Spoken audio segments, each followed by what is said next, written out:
كشف المتهم بتهديد شقيقة نيرة أشرف عمر لطفي الكاشف عن تفاصيل ما جرى بينه وبين هدير شقيقة المجني عليها، وذلك في بث مباشر عبر صفحته على موقع التواصل فيسبوك.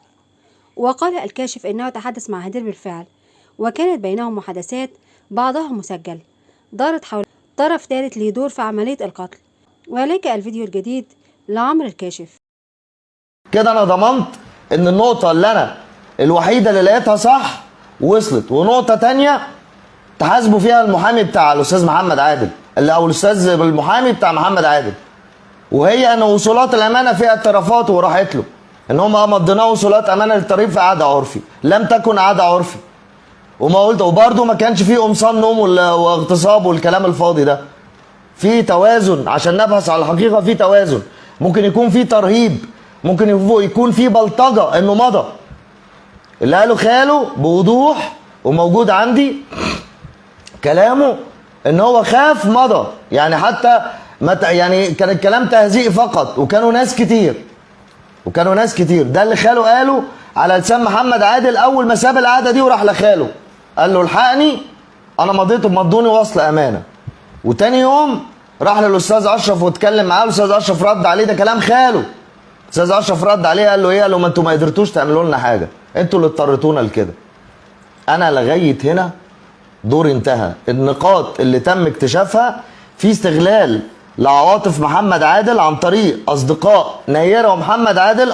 في هو كان بيحبها وهي تعلم واستفادت منه، وده عادي، ده ملوش دعوه باخلاق نيرة، ده لا علاقه له بالاخلاق. قلنا قبل كده ان في الجامعه في بنات كانت بتعمل كده عشان بس ايه؟ ما تصرفش وتوفر. مش هو اللي بيحبني، انا مالي. لكن هنا انا معترض على هذه النقطه.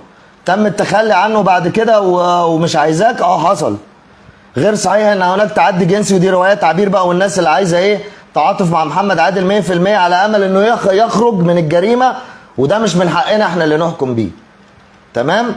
القصه ممكن تكون بس ضغط وبلطجه، والمحامي هنا يقدر بالفيديوهات ان هو يجيب حق الولد في هذه النقطه ويظهرها.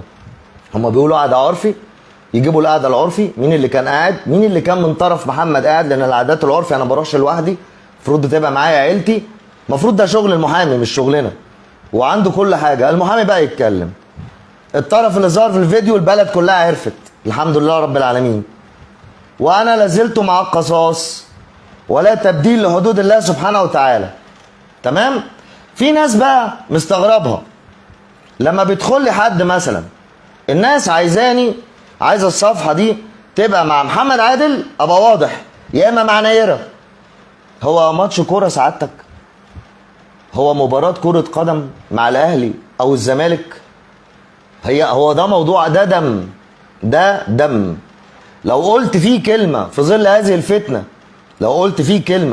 هذه الفتنه وتسببت في اي شيء للطرف ده او للطرف ده، حسابي عند ربنا يبقى كبير. انت بقى عشان انا ارضيك هتيجي تتحاسب عند ربنا بدالي؟ يعني انا ارضيك اقول لك انا مع محمد عادل، ومحمد عادل مظلوم ومش عارف ايه وبتاع وكلام من ده. هتيجي انت بقى لو انا عملت كده، يلا انا قلت والناس سمعتني وناس مشيت ورايا،